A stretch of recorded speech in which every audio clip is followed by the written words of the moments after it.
Good morning, America. I'm Robert McNeely with RSBN Live. A beautiful sunny day in Washington, D.C. Soon we will have White House Press Secretary Karoline Leavitt, who is batting 1,000, mind you, to give another press briefing. I'm sure lots to talk about with the press. I'm sure lots to cover this week with President Trump making an announcement with Prime Minister Bibi Netanyahu yesterday in the Oval Office that talks with the Iranian regime will take place on Saturday. Not specifically the actual members in that meeting, but very high level, very senior in the administration. So perhaps that's Secretary of State Marco Rubio, perhaps the Vice President, perhaps Secretary of Defense Pete Hegseth, who are all on hand with the Prime Minister of Israel, along with his team, talking about a number of reciprocal tariffs and different trade policies and barriers that once were held up between the United States and Israel coming down. So 50 nations now want to speak to President Trump in regards to his reciprocal tariffs, the executive orders he made last week, and of course, in that beautiful Rose Garden ceremony. We have the MAGA Minute playback from last week, just to get you up to date on everything happening on this Tuesday. Of course, Karoline Leavitt releases these traditionally on Friday, but we'll rewind that, play that for you now so you know what to anticipate perhaps for this beautiful press briefing coming up at the top of the hour.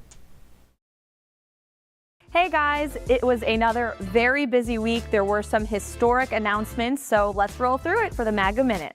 This week, Vice President J.D. Vance and National Security Advisor Mike Waltz took a trip to Greenland to reaffirm the United States' support for the territory. The president signed an executive order to eliminate predatory ticket resellers from the live entertainment market, which will put entertainment consumers first. And he was there with the one and only Kid Rock.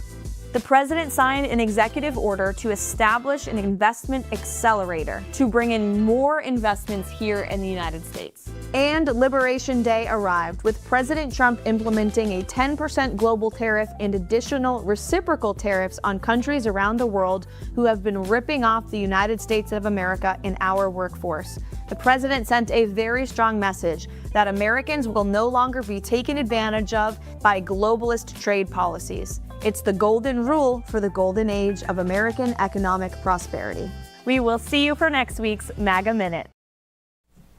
I love the MAGA Minute. It gives so much information, literally in 1 minute, shared on the White House social medias, of course, Karoline's social medias, the president's as well. You can follow them on X, on Truth as well. If you haven't followed the White House on Truth, in fact, it's at White House.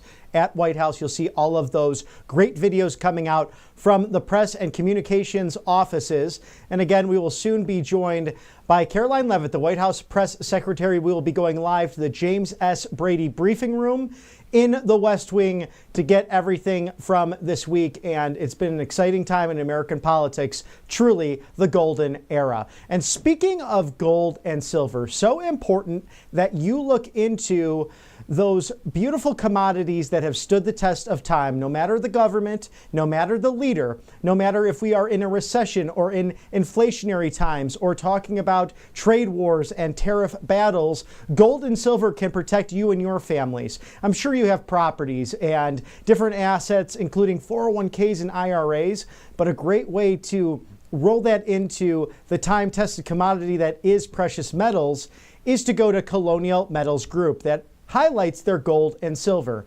Think about this. Gold has gone up since 1971, over 7,000% since the Nixon administration went off of the gold standard.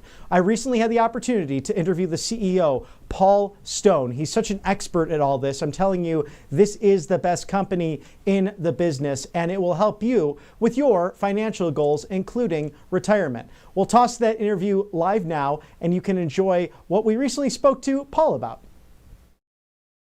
We're joined by Paul Stone from Colonial Metals Group. Sir, thank you for joining us once again. I'd like to get your take on the House spending package and the bill that went into resolution and was ultimately passed. Somewhat of a surprise because it was just by that 217, 215 threshold. Shows how narrow that majority is for the Republicans. Yeah, well, that was something to take note of. But they all voted for it except for one. You know, I'm torn.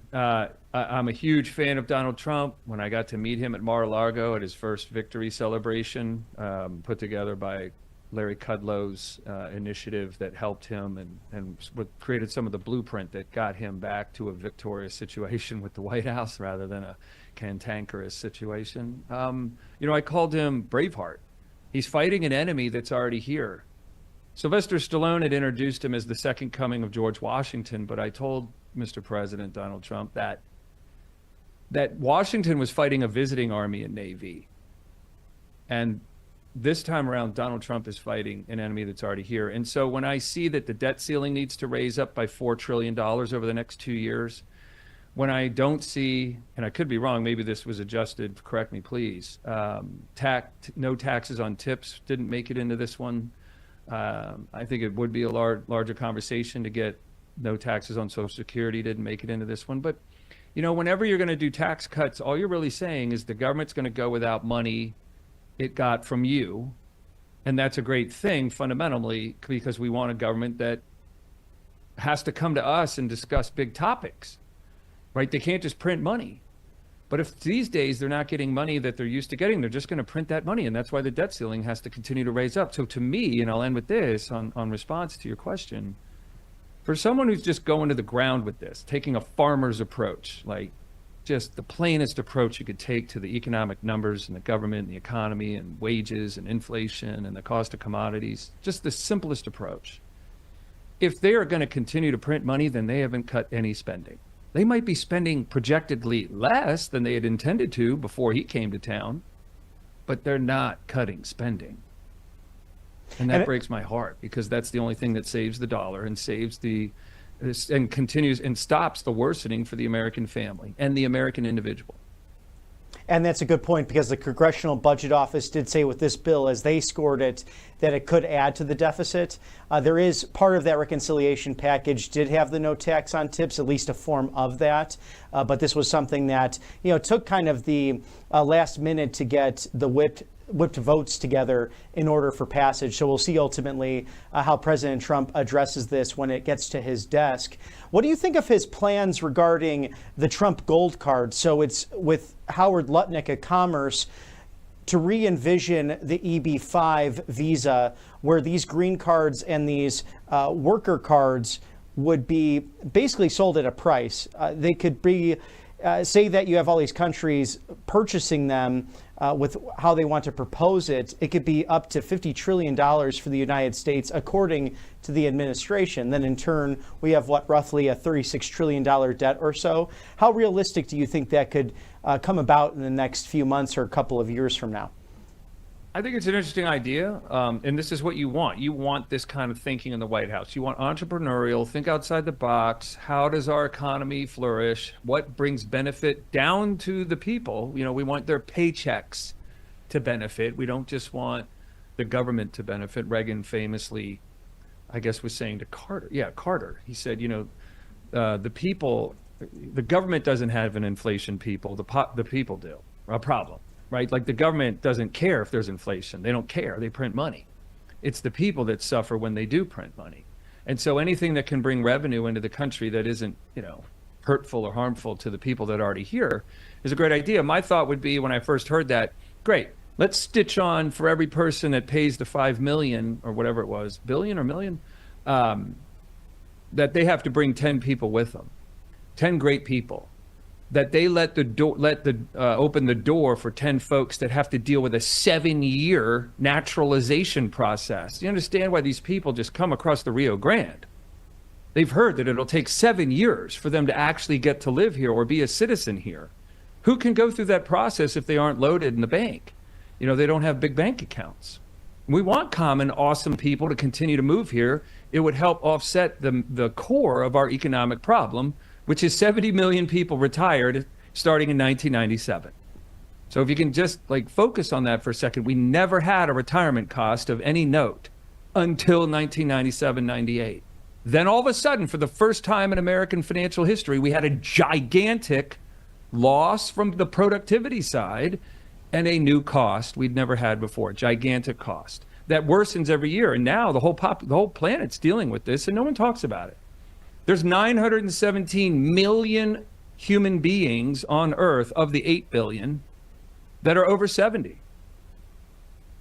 And to that point, that's really interesting to dive into because President Trump has said at the CPAC conference and recently in other speeches that he wants to protect Social Security as it stands. And that's a launch from the left. You'll hear a lot of that from Democrats on the offensive, that Republicans want to dive into those funds.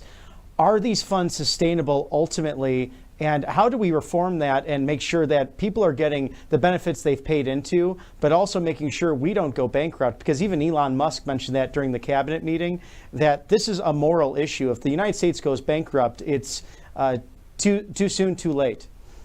So I guess there might be a couple definitions for bankruptcy. One would be you're technically bankrupt. To me, the difference between Bernie Madoff and the federal government is that the federal government can print money. Imagine if Bernie could have printed money and paid those redemptions, those people wanting their money out of his fund. He would have never gotten discovered for what he was doing. But he couldn't print money, so he did get caught. So was he bankrupt? Did he go bankrupt? The government went bankrupt a long time ago. And if I could, I do have a Karl Rove approved whiteboard, and I've been talking about this all week. So when we look at real GDP, and I'll be quick, in 2021, the first year without Trump, GDP is $19.4 trillion. So if America Incorporated, and you counted all of its revenue, it did 19.4. In 2024, you can see there it did 23.4 trillion. So that's $4 trillion in GDP growth. Except you printed $8.8 trillion in those 4 years. So does that look like bankruptcy to you? Because that's not a profit. The economy shrank 4.4 trillion without the printed money. And then you look at the deficit for 2020, that 3 trillion folded into the 2021 numbers. 3 trillion, just in 2020 alone. That folds into, I'm on the wrong hand here, the 19.4 million. I need more practice with this. So when we talk about bankruptcy, it's already there. It happened a long time ago. It happened in 2008, essentially, because without American printed money, we have a negative GDP for the last 17 years. So, oh my God, when do we feel this bankruptcy? When the ability to print money, when money has no more potency left in it, it's worth 2.7 cents today, the dollar. So when that potency reaches some mathematical place of half a penny, a tenth of a penny, maybe 1 penny, we don't know how long this actually lasts. And I know no one's talking about it. And you're sitting there going, how does Paul talk about this stuff like it's important when no one else who is important is talking about it? Because I don't think they're aware of it. I really don't think they're aware of it. I know Warren Buffett is saying, just keep saving $200 a month from every paycheck, and 40 years from now, you'll have a ton of money. I don't think so, because the dollar when he started doing that was worth 80 cents. And today it's worth 3. So that's the resource that allows us to communicate today, and me to put on a suit and talk and had a breakfast and a lunch today. Without the printed money, you don't have any of this. You have Bernie Madoff. Yeah, some fantastic points there. And do you think there should be a balanced budget amendment that Congress really has to push forward in order to streamline and stop some of this printing of the money? Because even when I look at now, I'm turning 37 relatively soon. I look in my lifetime, to your point, the devaluing of our currency and the fact that it's harder to own properties or even a first home for many in my generation, between the millennials and the Gen Zers, and even some older, because it's just their own stock and savings, their assets against inflation becoming harder and harder. So how does the average person really handle this and stand up to what's going on in United States and world markets? Offenses win when they go where the defense isn't. So if we're just going to sign up, your demographic, your age group, your generation.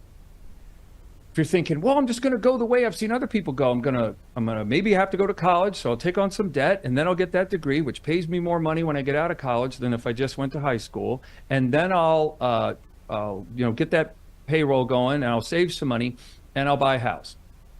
And it can't happen. Because as the government prints, young man, It causes the cost to go higher every year. It's the government that prints the money because it doesn't have the money to pay for Social Security, Medicaid, and Medicare, all retiree-born costs. It doesn't have the money to pay those bills. And no one there is strong enough, long time ago, to say, hey, we need quality people to come here. When Social Security was created, there were 44 workers for a retiree. Today, there's 3. The government let all that slip. The government let all of that never get spoken about or worked on as a problem.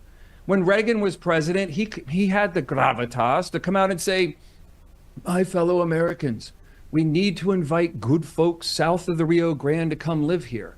Although that might have sparked a little ire in people, and they may have been, and the politicians worried about sparking off some racism claims and all kinds of frenzy going off in America. But if they had come and said, here's the numbers, in 2025, your dollar's worth 3 cents, you have $36 trillion, and you'll have crazy presidents like Biden and Obama changing you to have your kids to have talks in elementary school about what sex they're going to be.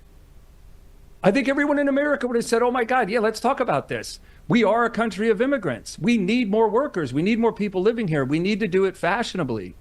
So the government can't stop printing this money. So what if we didn't go into this gerbil wheel of financial misery and we moved to the country, maybe with our college degree or didn't go get one, and we bought a small, tiny, meager house somewhere that we could afford it, and we actually found that happiness lived there too. Because how can you have happiness if you don't have peace? And you don't have peace if all you have is 7 days a week of stress. And things that you want that you can't get, but you are the quality person to have those things like homes and cars paid for and no credit card debt. If you're the quality person that could have all that and you can't, then that's misery. And we're not even in the top 20th happiest countries on the planet. Google the list. We're 23rd. Kuwait is happier than we are. Kuwait. So when you look at what the challenges are for you guys in those younger generations, it can only get worse, brother. It can only get worse because the government's design for approaching problems like these is to print money, which creates problems they can never solve. So long ago, when we were all dealing with life and the drought came, we dealt with it. We got through it. It ended. When the plague came, it sucked and we lost lots of friends and family, but we got through it. It was temporary. The federal government isn't temporary. And that's why life can't change. So we have to change where we go. And this is the last shot. No one is going to bring probably more momentum, logic, reason, soundness than Elon Musk and Donald Trump and his administration against this slippage of erosion of American principles and fundamentals and just financial sanity.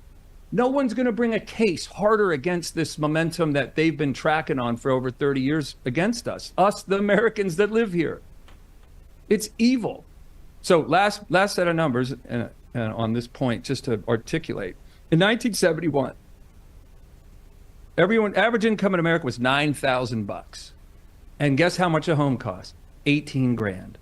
Twice your average income. How easy was that? It took 2 years to save to buy a house.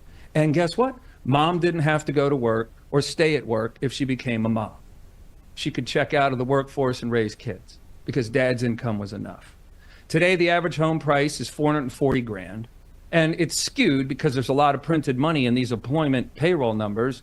But average income, if you kind of account for some of that, is around $48,000 a year. So the house is almost 10x your income. And it takes on average 8 years to buy a home, and those numbers are skewed because there's a lot of, if you catch that college degree and end up in financial services, there's only a few industries left in this country, and those are usually very high-paying jobs, so it skews the numbers.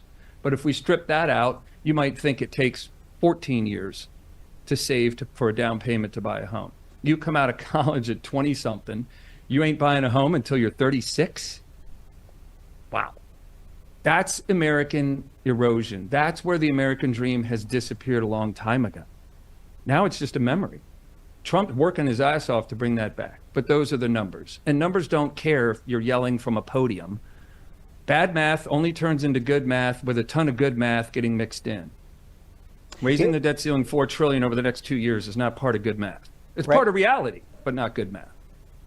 Oh, no question about that. The numbers don't lie. And it's affecting every other area of life. I mean, we have people getting married later, population decrease, especially in certain demographics. And really, you only have people, I think maybe Tucker Carlson, Rand Paul, perhaps Dennis Kucinich, Mike Lee, that come to mind instantly, who are really talking about how the debt is detrimental to the future of the culture and society as a whole. And as you mentioned, thank God for President Trump, thank God for Elon Musk, who are addressing it on top of all the other issues that they're facing between Doge, facing with the multitude of executive orders, and then further legislation as well, roughly within give or take 40 days in office.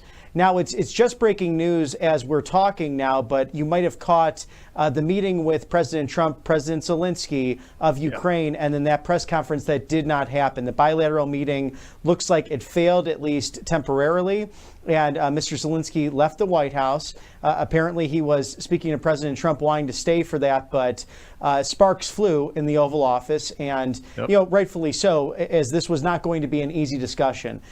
How does the talk of gold and silver and precious commodities come into play in a situation like this for any given, individual in the United States?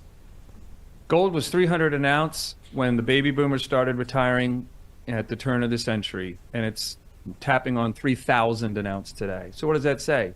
That's just a measurement of the erosion. It continues to worsen with worldwide instability as governments everywhere struggle, fail. They fail at working with their people and their businesses and their economies to produce enough revenue to cover the costs of the country, because the whole world owes $303 trillion to itself. And so when we look at more specifically to Zelensky's behavior, he should have, his first step ought to have been, we are so grateful that we don't have to have a Russian flag flying over our capital today, and it's because of Europe and the Americans. And we'd really like this war to end and the slaughter of our brave men and women to stop. And we'd like to rebuild our apartment buildings and our power plants and our roads and stuff, schools and hospitals. Instead, he's kind of just acting like he's got it going on. He doesn't really need it. I mean, I understand Putin's the stronger, person in the room than Zelensky, right? So you gotta, I can see that Trump, perhaps, I'm just suspecting, is paying a little more airtime to that and recognizing that has to be featured, and Zelensky has to be the beta and Putin kept as the alpha. And he's not liking that, but that's not going to go well. Wars and life itself is always about resources, access to resources and maintaining them. Why isn't Tom Brady throwing a football on an NFL field anymore? He lost the resource of youth. I lost the resource of hair. So when we look at how desperate all of this becomes for China, they have more homes that no one lives in than we have homes in America. I think I have that right. It's so astounding. It's hard to believe. I've read it from a few different sources. They have more empty homes that no one will live in China than we have homes in America, total. So when you just look at how the world's just breaking apart, it's fracturing as our weakness continues, our financial dominance. So I think you need gold and silver because it's not money in the dollar.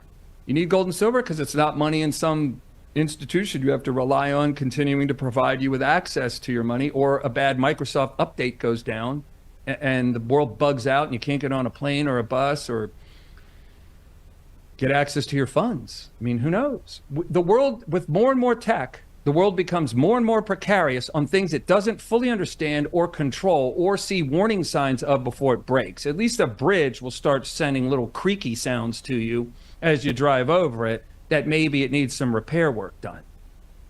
When software goes down, boom, it's out. And this move to cryptocurrency, if someone hacks your crypto account, is there an 800 number you can call to get it back? No. What are we talking about here? You can't hack gold and silver. Yes, some excellent points from Mr. Paul Stone, CEO of Colonial Metals Group. And the proof is in the pudding. Since 1971, If you get the free gold guide, you can get that at freegoldguide.com/RSBN. It shows you how gold has gone up over 7,000% since the end of the gold standard by the Nixon administration in 1971 until just last year. It's never dipped down significantly. It's only been an upward trend. So thank you for the common sense points, and we look forward to having you back on Right Side Broadcasting Network live very soon. Thank you to Mr. Paul Stone. Thank you for having me. You guys are doing incredible work. God bless you all, and I appreciate your courage and all your hard work. Likewise, sir. God bless you. Thank you. Thank you. Always great to have Paul Stone, the leader, CEO of Colonial Metals Group, a great sponsor here at Right Side Broadcasting Network. That interview from last month and the importance of so many different things he said to hedge your bet against inflation, gold and silver, especially towards the end of the interview.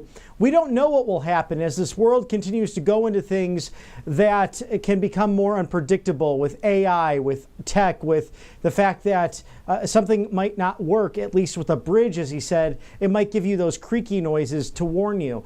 This new brave world that we're in might not give a warning or two. So it's always good to have precious metals, gold and silver, as part of your assets to prepare for retirement and even to prepare for big things in life, like sending perhaps your student to a great university like Auburn. In the meantime, you can find that all there by scanning the QR code on your screen. Shield your savings now. Colonial Metals Group, the best in the business. As China continues its war games against not only the United States, but also the island of Taiwan. We saw that just the other week. And with reciprocal tariffs going back and forth, there could be a trade war between the United States and China, the two superpowers. So heed the warnings of Warren Buffett putting so much, billions, into the stock market, also having gold and silver himself. You can go for this no obligation 2025 guide, freegoldguide.com/RSBN. That's freegoldguide.com/RSBN for all the information you need to know on gold and silver. Again, gold has gone up over 7,000% since the year 1971. That's when the Nixon administration decided to go off of the gold standard, a very controversial decision. Regardless, it has skyrocketed through the roof, up through last year, 7,000% since 1971. So something that's really not a privilege, but a must in this day and age with this economy. Gold is a necessity. Silver is a necessity. Colonial Metals Group, Paul Stone, the CEO, and his wonderful team. Thank you for sponsoring us here at Right Side Broadcasting Network. Again, scan that QR code or go to freegoldguide.com/RSBN. And you see there live the James S. Brady briefing room. It's in the West Wing of the White House. This location used to be the location of the old White House swimming pool. If you have a chance to visit, you'll notice it's actually a very small room. And for my media colleagues in there, my hat is tipped off to them because it's quite a room. It's really packed in, almost like sardines at times, but they are working hard to get all of that critical information from the most transparent administration in American history. It's clear because there has never been a White House press secretary as solid and strong, as transparent as Karoline Leavitt. There's never been a president as solid and strong and transparent as Donald John Trump. In her first press briefing just a few months ago now, Karoline mentioned that the best spokesperson for this White House is none other than the president himself, Donald Trump. And with this past week, so much has been in the news, whether it's obtaining Greenland ultimately, perhaps through the use of tariffs. We have to watch, of course, as Vice President J.D. Vance recently visited the island with our beautiful second lady, Usha Vance, in order to really find out what not only was going on the ground with our military operations, but also where the people of Greenland stand in this. They're going to have a vote for freedom from the Kingdom of Denmark and then continue discussions about joining the United States. But even NATO and other allies think this is a grand idea for the safety of the North Atlantic. Definitely safety for the United States. Having the privilege to cover local politics in Alaska just a few years ago, I realized what Seward's folly was once deemed was probably the smartest move of the Lincoln administration, other than keeping the United States together through that brutal, horrible Civil War. Obtaining Alaska was crucial in the Cold War with the USSR. And to patrol those Pacific waters, to have that stalwart not only for military practices and defense along the Pacific coast, but also for global trade. So this is essential to really safely securing the entirety of our nation, including that big iron dome that President Trump wants to design, something that President Reagan spoke of with the Star Wars program, but ultimately was not able to get to with congressional funding and other means. But the big thing in the news, these tariffs going around, it depends what network you do watch, but there is some fear out there about this. But ultimately, President Trump wanting to move back to what happened between 1870 and 1913. 1913, of course, when those tariffs came into place. And before that, William McKinley, the short-lived president, sadly taken down by an assassin's bullet, created really this tariff wealth. And President Roosevelt, Teddy Roosevelt, was able to succeed him and create incredible wealth for the United States. So this is something that President Trump trying to replicate. And if he's successful, which nearly everything he does, it's like having the Midas touch, we will have a new economy, an economy where the American dollar will surge once again. Just in the last administration, think about AutoPen. The Saudi Arabians and other allies decided to start trading in the BRICS nations, whether that be Brazil, India. You have, of course, Russia. You have other nations that had great influence in the world markets, especially when it came to trading natural gas, also oil, and other commodities needed to build their factories. President Trump spoke on this just yesterday, that China building nearly 2 to 3 factories every day in their empire. You have other countries also moving on that quickly because they're trying to hit their industrial revolutions. Sorry, but not sorry. We hit our industrial revolution back in the 19th century. It's what spurred the railroads. It's what spurred such technological growth that it was truly the fastest since the foundation of the country in 1776 until Abraham Lincoln. Technology skyrocketing from horse and buggy to trains to the first tests of automobiles that end up leading to Henry Ford's technologies. You think about this. Elon Musk talks about this a lot.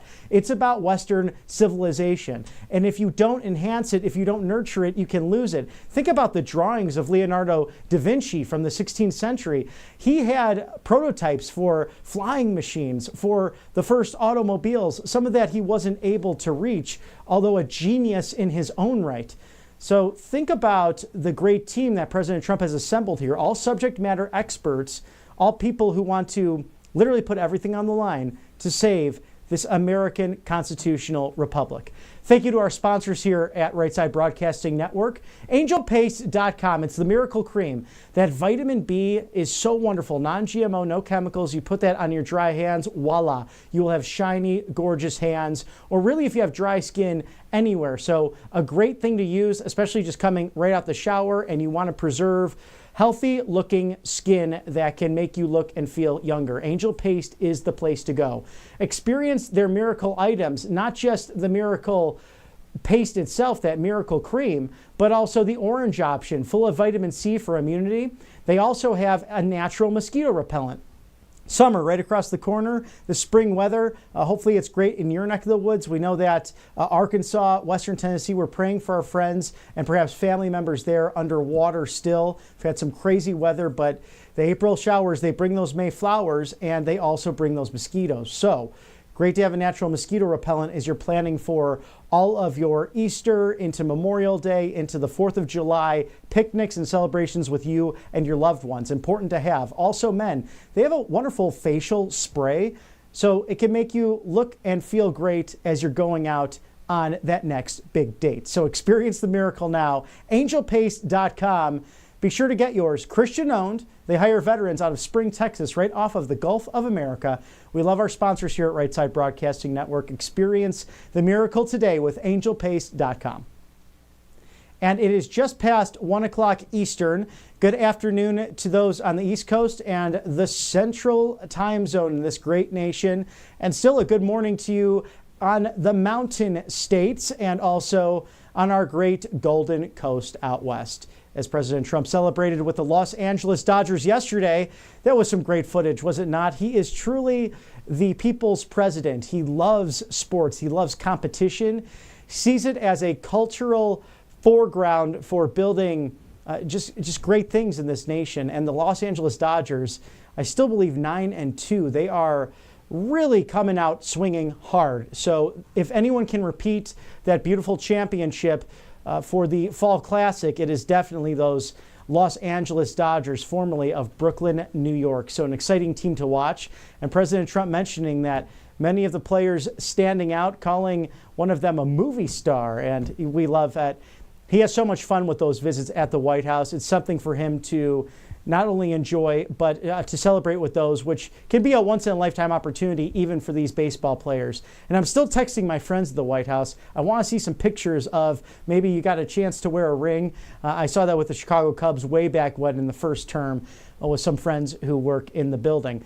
But we are soon awaiting White House Press Secretary Karoline Leavitt to hold a press briefing. The big topic this week, probably more than anything else, the tariffs, their effectiveness, and how it's already brought 50 different nations to the table to discuss. It's a gray area because some tariffs will work, some tariffs may not work so much. But what I find ironic is that President Trump puts this baseline 10% tariff on, okay? Follow me here with the executive order. In certain situations, pending on the percentages of the tariffs already up against us, President Trump hit back with half, perhaps whole, some mix of that with a number of different nations.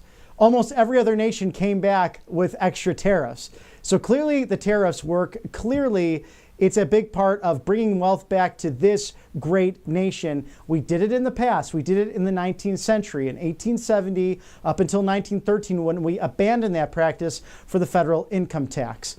And speaking of that federal income tax, make sure all those taxes are filed next week. 1 week from today, April 15th, tax day. It's the favorite day for congressional Democrats, and we know how much of a headache those can be. But make sure that you file your back taxes today and you get the IRS off your back. And perhaps we'll have something after this is successful with this tariff policy, perhaps an external revenue service, so that we can once again grow our wealth from those outside of the nation and not penalize you, the great American people, on things like your income. There are so many great ideas out there, and that's why the states are the experiments and the laboratories for democracy. We even see Governor Ron DeSantis in the Sunshine State moving swiftly they have already eliminated the income tax, but eliminate ultimately a large portion of the sales tax as well. Everyone has different and good ideas, and I would argue those red states do it better. That's why so many businesses, so many people have moved to the Southeast United States, because it's business friendly. It allows you to attempt that American dream. And that's why you've seen so much growth, people voting not only at the ballot box, but with their feet. And we've seen this great migration over the course of 2020 until now. And perhaps they'll continue to roll into future years, pending the policies of different states. You know, my home state of Illinois, where I grew up, terrible what they do when it comes to a pension crisis that's out of control. Think about this. In 1998, during the midterms, 26 electoral votes going into 2000. Well, we'll actually toss right there to the White House Press Secretary, Karoline Leavitt, as she holds a press briefing on this beautiful Tuesday afternoon. How are we? Good to see you all. I have a few announcements off the top today. On April 14th, President Trump will welcome President Bukele of El Salvador for an official working visit here at the White House. They will discuss El Salvador's partnership on using their Supermax prison for Tren de Aragua and MS-13 gang members, and how El Salvador's cooperation with the United States has become a model for others to work with this administration. On April 17th, President Trump will welcome Prime Minister Giorgia Meloni of Italy for an official working visit at the White House as well. The president's thoughts also remain with the families and communities experiencing devastating loss from the severe storms and flooding affected several states across the central U.S. President Trump approved emergency declarations for Arkansas, Kentucky, and Tennessee, allowing FEMA to provide federal assistance like equipment and resources to support state and local emergency response officials who are leading this response on the ground. Last night, the Supreme Court delivered a massive legal victory to the Trump administration and allowed us to continue removing foreign terrorist invaders under the Alien Enemies Act. This was a smackdown to a rogue left-wing, low-level district court judge who have relentlessly tried to stop President Trump from using his core constitutional powers as head of the executive branch and as commander-in-chief. The highest court in the land made it clear that the President of the United States has the power to protect our homeland and forcibly remove foreign terrorists who pose a grave threat to families and communities. Thank you to the Supreme Court for upholding the rule of law and protecting the Constitution. Our message to the monster Tren de Aragua and MS-13 terrorists still hiding illegally inside our country is clear. Deport yourself now, or you will be locked up and sent back to your home country. On another matter, the historic Liberation Day announcement last week by President Trump made it very clear that the era of American economic surrender is over. President Trump is no longer going to allow American workers and companies to be ripped off at the hands of foolish trade practices that shipped away millions of high-paying jobs and hollowed out communities across the country. It's America first, all the way. And despite fear-mongering by the media, the world is clearly responding to President Trump's approach. Just yesterday, President Trump held a bilateral meeting with Israeli Prime Minister Benjamin Netanyahu here at the White House. The Prime Minister pledged to immediately eliminate America's trade deficit with Israel and remove their trade barriers. Israel's proactive approach should serve as a model for the rest of the world.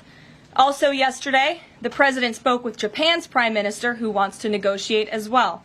The President also spoke to the acting President of South Korea this morning. He has tasked Secretary Bessent and U.S. Trade Representative Jameson Greer to lead these talks. In total, since the Liberation Day announcement, nearly 70 countries have already reached out to the President to begin a negotiation.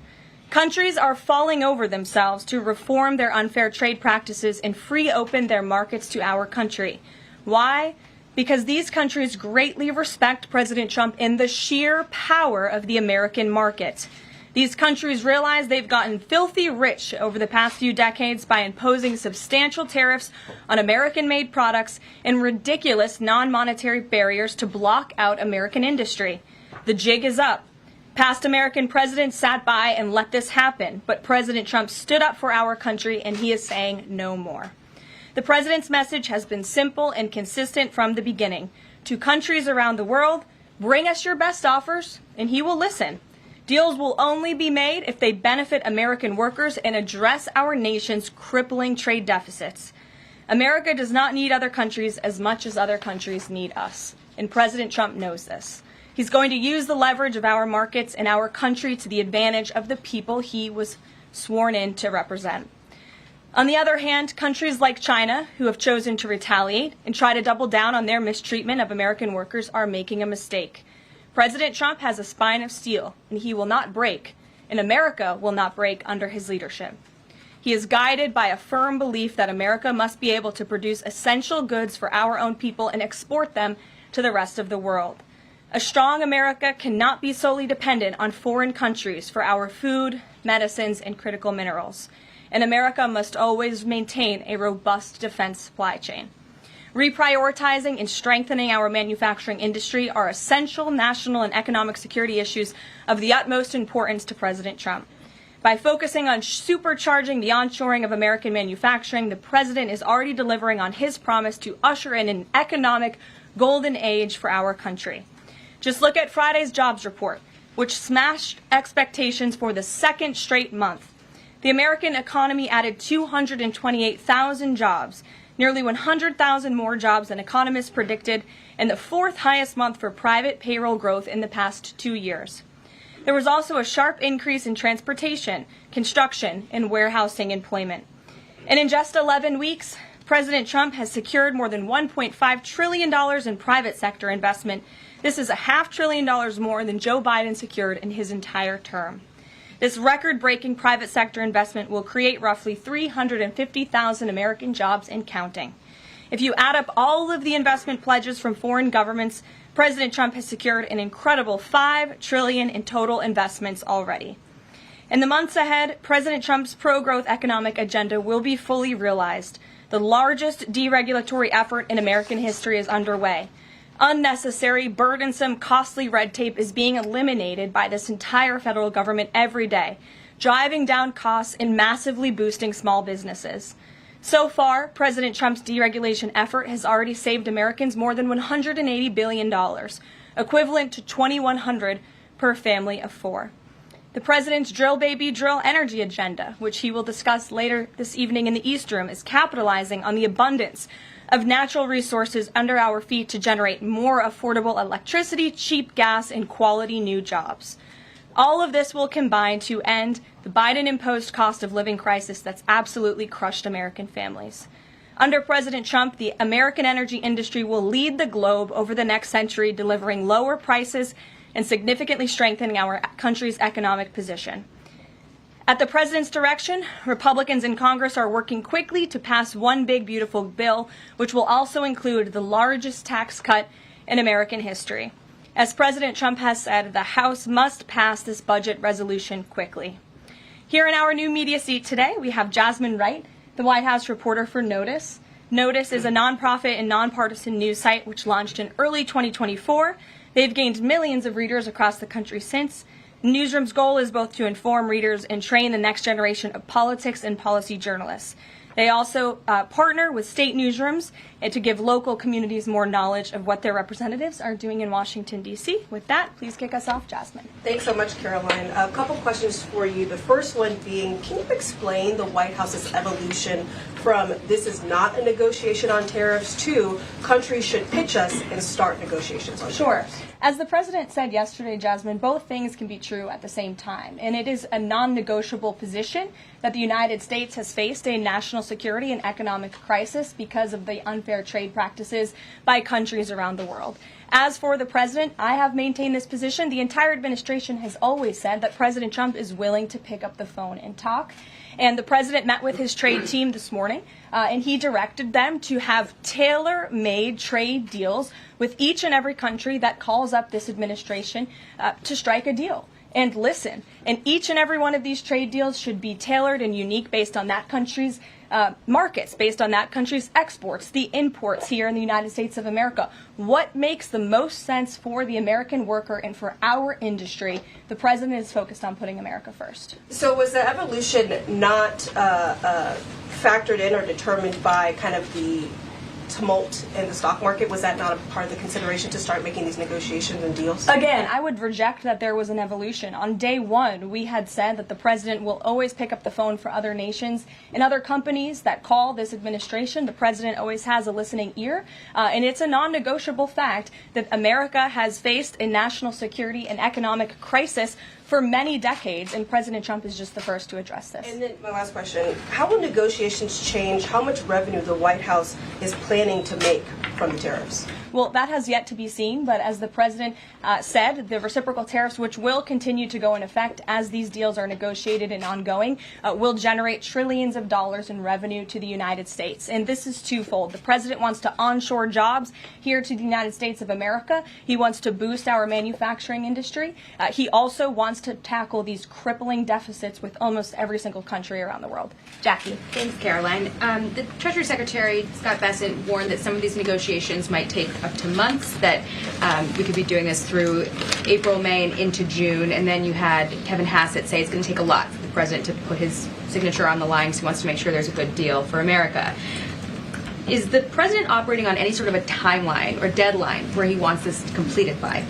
Well, we always move at Trump speed here at the White House, which is incredibly fast. I know you all know that from covering this White House day to day. The president likes to get things done, but he's very much focused on ensuring that these deals are good for the American worker. They are good for American manufacturing, and again, that they tackle these crippling deficits with these countries. All options are on the table for each country, but again, these are going to be tailor-made deals. They are not going to be off-the-rack deals, as the president has called it, and he has has directed his entire trade team to be part of this effort. So that includes Secretary Bessent and our National Economic Director, Kevin Hassett. It also includes Secretary Lutnick, Peter Navarro, the entire trade team, Jamison Greer, who was on the Hill today. Everybody who was involved in this incredible, fair, reciprocal trade agenda will continue to be involved in negotiating these deals. And then yesterday, Goldman Sachs put out a research note. It put the odds of a recession at 45% within the next 12 months, up from 35%. But Peter Navarro guaranteed last night no recession. Does the president agree with him on that? I know the president in the past has been leery of making definitive statements on that. I can speak for the president, and I can speak for the optimism that he sees in our economy every day. Again, when you talk about the massive deregulatory efforts that are happening across the board, when you talk about how oil prices are down, gas prices are down, egg prices are down, we're cutting costs for the American worker, for the American consumer. We also see trillions of dollars of investments pouring into this country every day, and we're working hard now on the tariff side of the president's economic agenda. But don't forget, the next side of this is tax cuts, and we're counting on Capitol Hill to get those done, the largest tax cuts in history.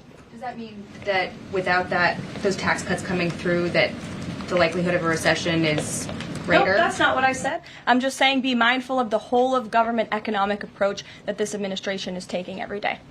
Sure. Go ahead.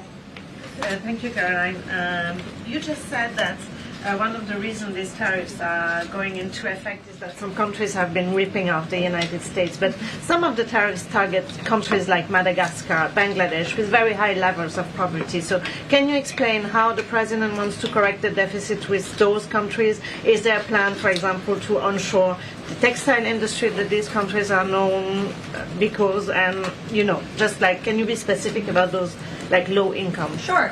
Well, first of all, the reciprocal tariff rates that were implemented by country were focused on the monetary tariff that those countries have imposed on the United States, but also the non-monetary tariff barriers and the regulations, if you will, that have been put into effect over the years, making it harder for America to export to these countries. These were very carefully crafted numbers. There was also a 10% baseline tariff across the board, as well, as you know. Moving forward, the president will talk to any country that picks up the phone to call, and I can tell you the phones have been ringing off the hook, wanting to talk to this administration, this president, and his trade team to try to strike a deal. And it's because the world knows that they need the United States of America. They need our markets. They need our consumer. The president has a lot of leverage on his side because he has the best economy and the best country in the world that he leads, and he knows that.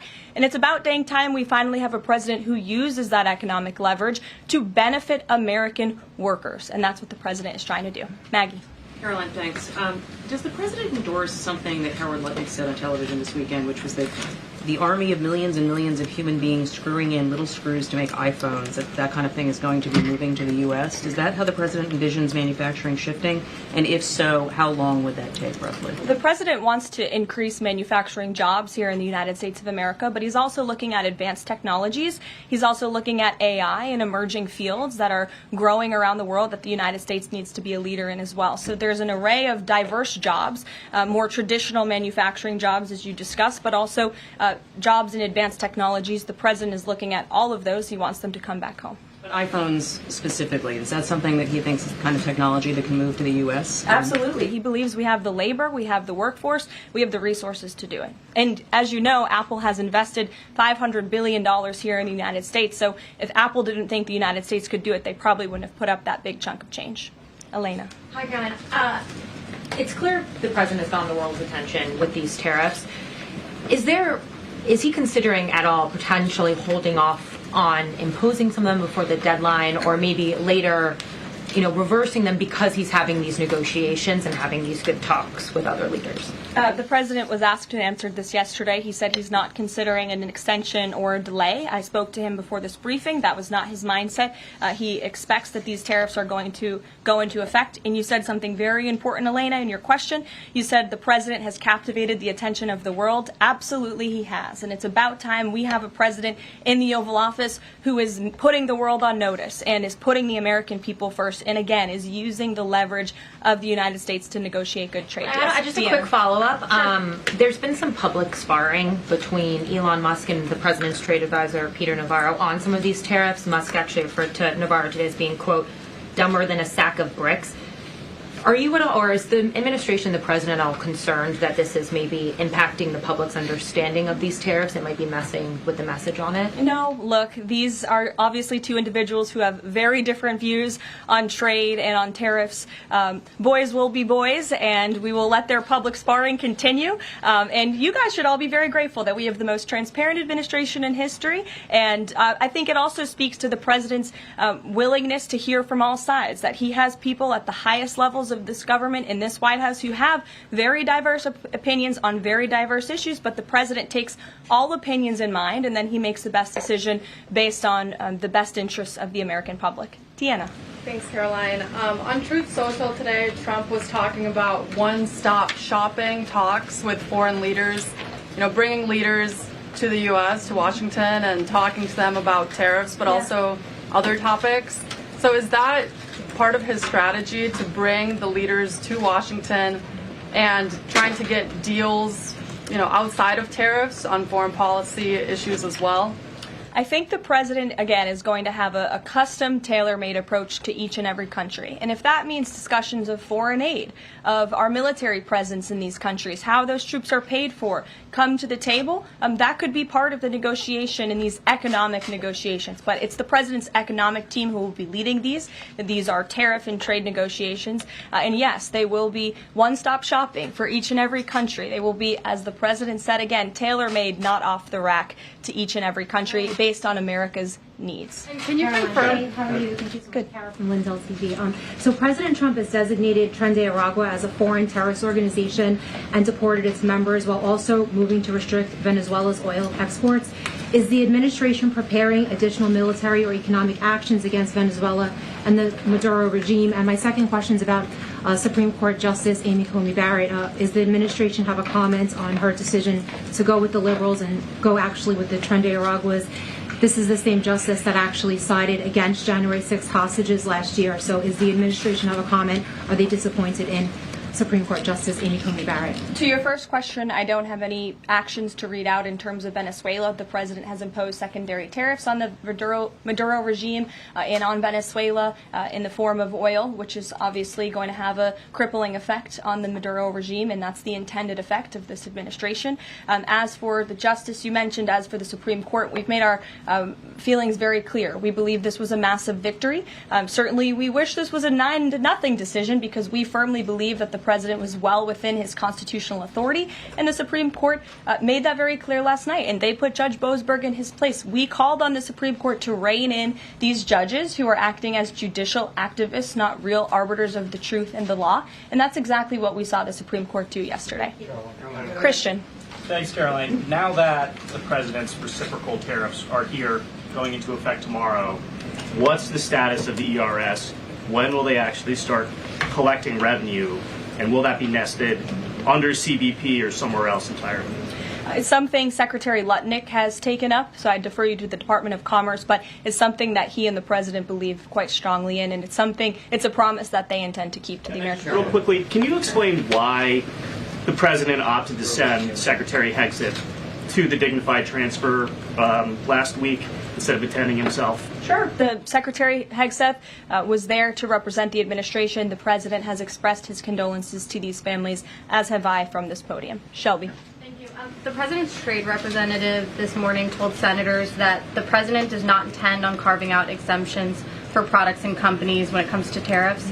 But would the administration consider changing that stance should bankruptcies begin among U.S. companies who are dependent on China trade? I won't get ahead of the president on any exemptions or his decision on that. I will leave that to him. But again, we're looking at this country by country and based on the needs of the American people and the American workforce. And one more, can you walk us through how this specific tariff plan was decided on and which advisor came up with it?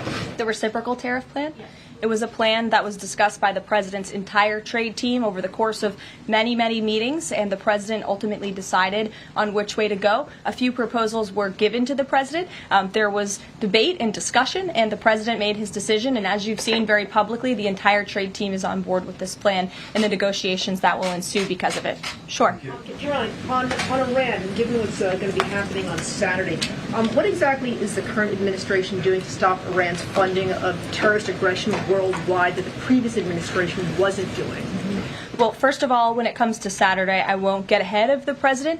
He has said there will be direct talks with Iran on Saturday. I won't further any details from this podium for obvious reasons, security reasons. It will, provide an update as we always have. However, when it comes to Iran, the president has reimposed crippling sanctions on the Iranian regime, and he's made it very clear to Iran they have a choice to make.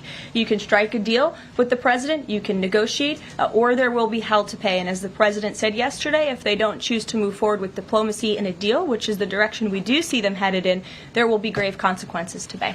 The back row. Thank you, Karoline. On the president's threat yesterday on social media to increase tariffs against China by an additional 50% in response to their retaliation, has he signed anything in terms of an executive order, any documentation around that?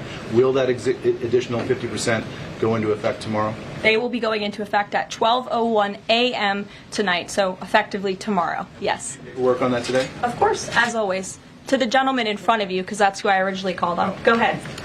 Over the weekend, President Trump said that he would be willing to have U.S. citizens deported to El Salvador with the cooperation of President Bukele. How would that work legally, and how many people would potentially be available for that operation? So the president has discussed this idea quite a few times publicly. He's also discussed it privately. You're referring to the president's idea for American citizens to potentially be deported. These would be heinous, violent criminals who have broken our nation's laws repeatedly. And these are violent, repeat offenders in American streets. The president has said, if it's legal, right? If there is a legal pathway to do that, he's not sure. We are not sure if there is. It's an idea that he has simply floated and has discussed very publicly as in the effort of transparency. Reagan. Thank you, Caroline. There's been more reporting coming out now about President Biden's decline while in the White House. Is the White House considering releasing the audio of Biden's interview with Special Counsel Robert Hur to the public, which the former president had previously blocked? I don't have an update on that, but I can certainly check. I think the American people would be quite interested to hear that tape, but I'll double check on the release of it. Thank you. Michael. Thank you, Caroline. On Saturday, during meetings with Iran, President Trump says high-level officials will be meeting directly with Iranian officials. We're hearing some pushback from Iran now saying those talks will be indirect. Can you clarify? They will be direct talks on Saturday, and I won't get ahead of the president on any further details. Jennifer. Yeah, two things. On the Israel tariffs, can you give us an update on the discussion on relaxing those tariffs? And then I had another question about the Doge team after that. That discussion is ongoing. I don't have any definitive details to iron out for you here. And then the president on Thursday told us that there was an incredible discovery that the Doge team had made. He called it horrible and incredible. Can you reveal that yet? Give us details on what it was about? There has been a discovery. I hate to leave you hanging on a cliff, but I don't want to get ahead of the president on that. But I can confirm there has been a discovery. It's just not quite yet ready for release. Sure. Go ahead. Caroline, thank you. I was calling on the young lady behind you, but I'll come to you after, Ed. All right. Not discriminating here. The president is meeting today with House Republicans. Can you say who is in that meeting and his message to Republicans that are skeptical of the Senate-passed budget framework? Sure. The president will be meeting with Republican lawmakers today here at the White House to talk to them about the framework that the Senate passed. The president was very quick to put out a statement about his support for the reconciliation package that the Senate passed, and he is counting on House Republicans to pass it. The Republicans received an overwhelming mandate from the American public to govern. We have an extraordinary opportunity. There are key promises that the president made to the American people in this bill: tax cuts, securing the border, deregulation, unleashing the might of American energy. These are good things for the American people. The president wants to see this get done, and that's why he's engaging with lawmakers today. Just a quick follow-up on tariffs. Kevin Hassett said today that the administration is prioritizing talks with Japan and South Korea, other trading partners. Are there other countries on that list that you guys can name publicly that you're having serious discussions with? Sure. As you have heard from various administration officials, myself included, there have been nearly 70 countries that have reached out to the administration last time I checked. But again, I hear the phones are ringing off the hook. There are foreign leaders who want to fly to Washington tonight and get on a plane to negotiate with this country, which shows you the leverage that the president is using. It shows you the rest of the world needs the United States of America to do business with. Israel, obviously, yesterday, you heard a public statement from Prime Minister Netanyahu. The president has detailed his calls with the leaders of Japan and South Korea. We are going to prioritize our allies and our partners around the world first when it comes to these negotiations, and the trade team will be divvying them up again to make tailor-made trade deals around the world. Ed, go ahead. As promised. Yes, thank you. You mentioned the 70 countries or so. I'm curious, though, under what conditions at this point would President Trump talk to President Xi about tariffs? Look, I just spoke to the president about this, and he believes that China wants to make a deal with the United States. He believes China has to make a deal with the United States. It was a mistake for China to retaliate. The president, when America is punched, he punches back harder. That's why there will be 104% tariffs going into effect on China tonight at midnight. But the president believes that Xi and China want to make a deal. They just don't know how to get that started. And the president also wanted me to tell all of you that if China reaches out to make a deal, he'll be incredibly gracious, but he's going to do what's best for the American people. So China has to call first? The Chinese want to make a deal. They just don't know how to do it. But the president will be implementing these 104% tariffs on China tonight. Under what conditions might he consider lowering tariffs on China at this point? It would be imprudent of me to tell you those conditions here from the podium. Sure, Gabe. Thanks, Karoline. With regards to the Supreme Court ruling on the Alien Enemies Act, you're right. It was a win for the administration, but the justices also said that deportees are entitled to due process. Does the administration agree with that? That's not quite true, Gabe. They said that they are entitled to a habeas petition, and we are going to continue to comply with the law, and we are wholly confident that every single person that has been deported under the Alien Enemies Act, every person that will continue to be deported under the Alien Enemies Act qualifies for that deportation. NBC News is reporting that the administration is considering drone strikes on drug cartels in Mexico. We're citing several officials. This morning, Mexico's president was asked about that, and she said that we reject any of those actions. Your response? I saw that reporting. I don't want to confirm it from this podium. I don't want to comment on it because I'm not sure, but I would defer you to the National Security Council. So you haven't confirmed the report, but with Mexico's president saying that she rejects any of that, what would your response be? How is the relationship then between Mexico's president and the White House right now over targeting drug cartels? Well, first of all, the relationship between President Sheinbaum and President Trump is quite good, and I think both world leaders would tell you that. The president has been engaged directly with President Sheinbaum on a number of different topics, particularly when it comes to clamping down on the Mexican drug cartels, on clamping down on illegal immigration, human trafficking, drug trafficking through our southern border. She's taken significant steps towards doing that, but as for that specific report, again, I'm not going to comment. Karoline, two questions on trade. First, as a part of these negotiations, is it possible for countries to lower their tariffs below that 10% bare minimum that's been set? Again, I'll leave that to the president to make those determinations, but I can tell you that 10% universal baseline will go into effect as these negotiations are ongoing. Got it. And then what is your thinking just as far as low labor cost countries? Like if you've got a country like Vietnam that wants to negotiate, but obviously they have some advantages in terms of trade, in terms of the people there are not paid as much as American citizens. What is kind of the thinking? Can they still achieve a good kind of trade outcome with the United States? Well, again, you're right to point out that different countries have different labor markets. They have different skills, if you will, different resources, and the president is going to take all of that into account. His team will take all of that into account when they're negotiating these deals. I do just want to point out one thing, that the president, everybody in Washington, whether they want to admit it or not, knows that this president is right when it comes to tariffs and when it comes to trade. In fact, Democrats have long said that the United States of America has been ripped off by the countries around the world. They just don't want to admit it now because it's President Trump who is saying that. In June of 1996, Nancy Pelosi spoke on the House floor. She urged her colleagues at the time to fight against the status quo trade policies that had contributed to America's trade deficit with China. In fact, Nancy Pelosi said, "How far does China have to go? How much more repression? How big a trade deficit? How many jobs have to be lost for the American workers? How much dangerous proliferation has to exist before members of this House of Representatives will say, 'I will not endorse the status quo'?" Those are the words of Nancy Pelosi in 1996. Well, President Trump is finally answering her call 27 7 years later, Nancy Pelosi can thank President Trump today for the 104% retaliatory tariff that will be going into effect on China. In 2007, Chuck Schumer spoke of our nation's crippling trade deficit, saying these are the kinds of records the American people don't want us to be breaking.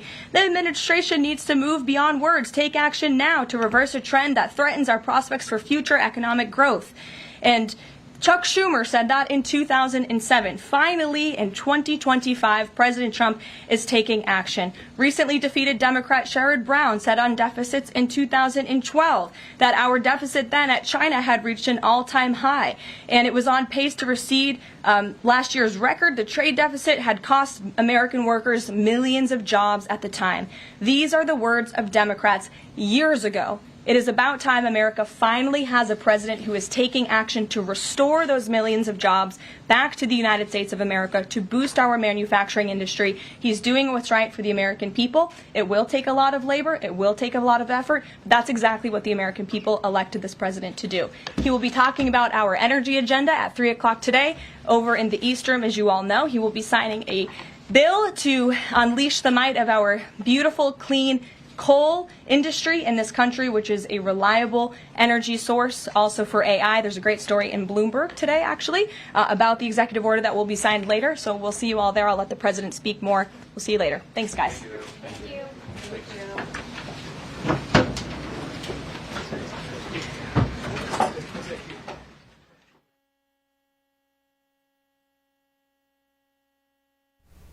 And White House Press Secretary Karoline Leavitt setting the record straight, especially when it comes to these reciprocal trade tariffs. And 104% will be slapped tonight on the Chinese Communist Party if they do not get their house in order. And they've been threatening the United States continuously with also more and more tariffs, and President Trump simply won't stand for that. So some really big wins for the administration this week, including the reversal of the Supreme Court striking down that order against the Alien Enemies Act. The Trump administration can continue to use that with deporting illegal aliens in this country.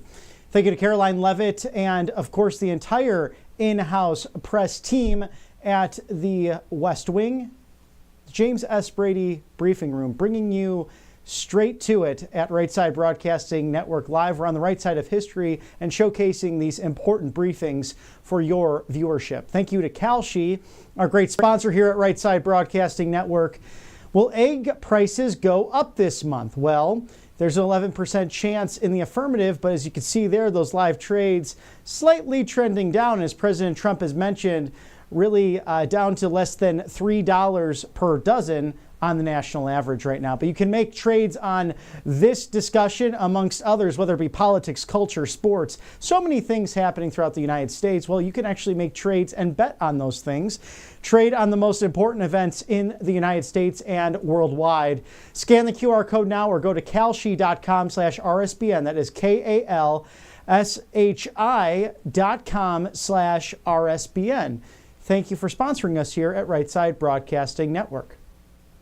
And speaking of sports, of course, we see a beautiful sunshiny day after all that rain over roughly 48 hours in the friendliest village on the plains, Auburn University. That is live from Toomer's Corner. This beautiful university, a personal favorite of mine since moving here. So if you have those young patriots at home thinking about a school to go to, well, you know the SEC, it just means more. And Auburn University, the premier institution in a beautiful conference and settled into a beautiful area of the United States. So be sure to check it out and don't miss out on the great memorabilia and also perhaps a lemonade. Congratulations again to Coach Bruce Pearl, his amazing men's basketball team who made it to the Final Four.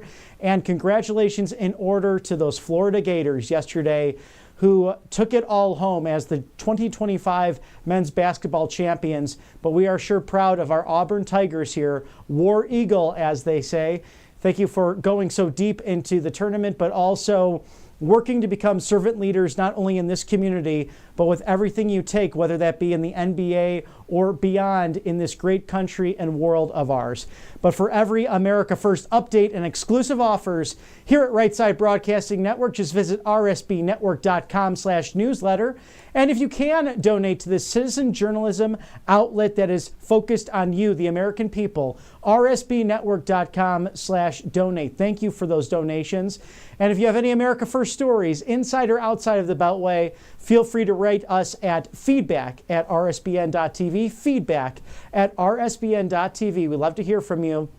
And of course, like, share, and subscribe on your favorite social media site.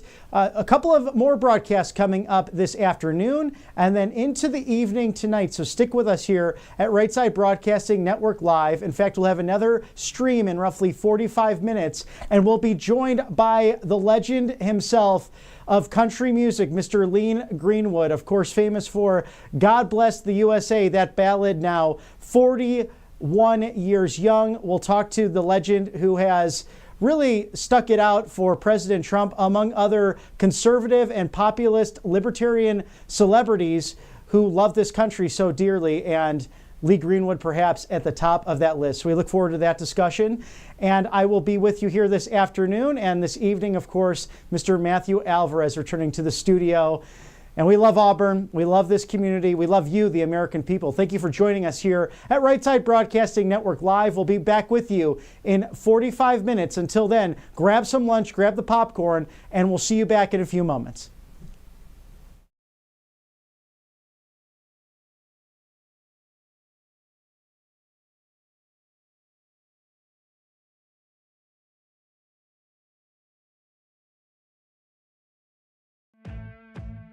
Welcome to Right Side Broadcasting Network, your trusted conservative news outlet. At RSBN, we deliver the truth when the mainstream media falls short. Since 2015, we've proudly broadcasted every single one of President Trump's iconic MAGA rallies, bringing you the excitement and energy live before anyone else. By watching RSBN, you get an unfiltered front row view of the action on the ground. We interview the crowds to give a voice to millions of Americans just like you. We show you President Trump's speeches in their entirety, free from interruptions and censorship. We cover the stories that matter to you with the integrity and passion you deserve. Thank you for choosing RSBN as your home for America First news. Together, we stand strong, united, and informed. So join us and be part of the right side of history. President Trump is keeping his promises and saving America. And your kids can learn all about it for free with a new Kids Guide to President Trump. This fun guide shows kids all the steps President Trump is taking to put America back on top of the world stage, including building a strong economy, protecting our borders, and negotiating trade deals. It's an exciting way for kids to learn about President Trump's outstanding leadership. Act now and get a free bonus guide, The Courage of the President. Order now at freetrumpbook.com. That's freetrumpbook.com. Hey y'all, it's Silk from the Diamond and Silk Chit Chat live show. Look, don't forget to check me out right here on RSBN Network. Be sure to watch the show on Right Side Broadcasting Network, and I want you to support Right Side Broadcasting Network. Yes, it's imperative that you do so, okay? I look to see y'all soon. Bye-bye. I hear every day about the products you all wish MyPillow carried. Well, guess what? We probably do. Slippers, bathrobes, pet beds, blankets, mattresses, sleepwear, loungewear, duvets, comforters, pot holders, aprons, oven mitts, and so much more. And they're all on sale. For example, get our best-selling standard MyPillows for only $14.98. Body pillows, $29.98. 6-piece bath towels or kitchen towel sets, just $29.98. Multi-use MyPillow 2.0s with pillowcase, $9.98. Save $40 on our Spring Percale and Giza Dream bedsheet sets. Any size, any color, and so much more. So go to MyPillow.com or call the number on your screen. Use your promo code to save up to 80% on all MyPillow products. And I've never done this before. When you spend $100 or more, you're going to get 2 standard MyPillows absolutely free.